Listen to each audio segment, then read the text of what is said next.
A strong performance in 2015 for number one Super, announcing an after-tax profit of 280 million kina, declaring a 5.8% credit rate. Members are informed that their 2015 annual statements are available for collection. The fund's overall operations and performance, I talked to the Chief Executive Officer, Gary Turnstile. Thank you, Gary Turnstile, for coming on to PNG Tonight. A pleasure. Okay, number one Super. It's like an institution, it's a business, it's everything, all in there, I suppose. Tell me how this fund is going. Well, it's a fantastic fund. As you know, we have about 5.2 billion in assets, and those assets are spread throughout PNG, and about 75 to 80% of our assets are in Papua New Guinea, and the residual 20% is offshore. Wow, and offshore in what, Pacific Island countries in Australia? Well, spread around the world. We've actually have global international funds management. All right. What about government? What about contributions and exiting members? There's a little bit of a concern there, Gary, if you can highlight us on that.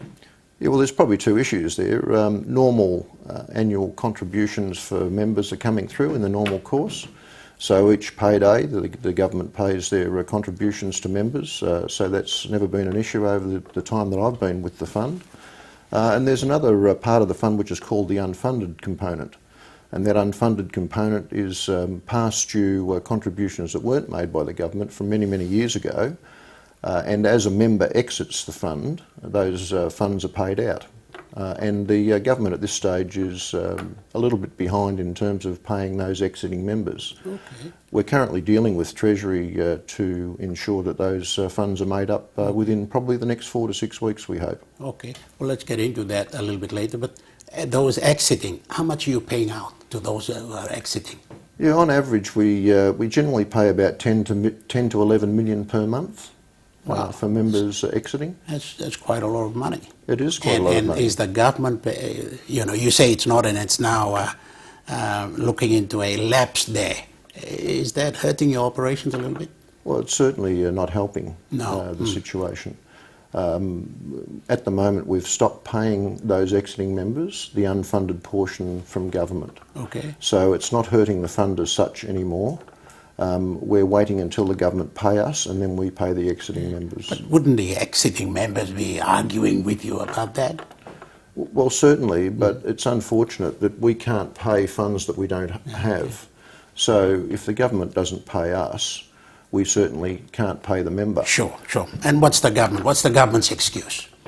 Well, at the moment, they have tight liquidity, as you know. Sure. The moment goes back 12 months or so, doesn't it? Well, certainly goes back to about November 2014, and we had been paying out members since that, prior to that time, and the government had been meeting their commitments. Okay. All right, but overall, you've had a good time. Number one's had a good time. It's paid out some dividends. Tell us about that.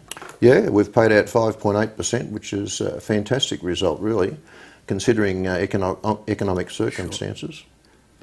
Sure. And people. As Papua New Guinea develops, I suppose, more industries, governments into employment of more people, more funds are coming. Is the membership increasing? Is there an increase or a decrease? No, well, in actual fact, that's an interesting question. There is a great increase of about 3,000 to 5,000 per annum at the moment. So we hope that continues, and we're trying to develop the fund not only in the public sector but also in the private sector. And so we're seeking new membership all the time. Right. So we believe that it's going to be very, very strong in the future. Okay. Tell us a bit about your business. What is the fund into? Well, let me just say, I think the fund has changed quite a bit over the last 2 years. I can recall when I first arrived, I think we had something like 1,000 members outstanding on any given day waiting to be serviced in one form or another.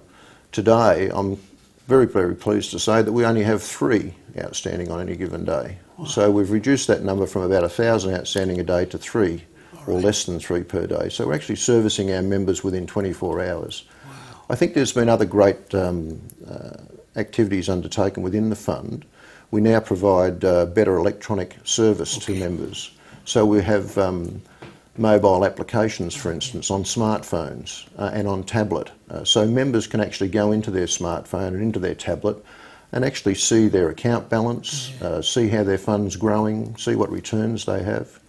The other good thing that's changed is the attitude and culture of the staff has changed.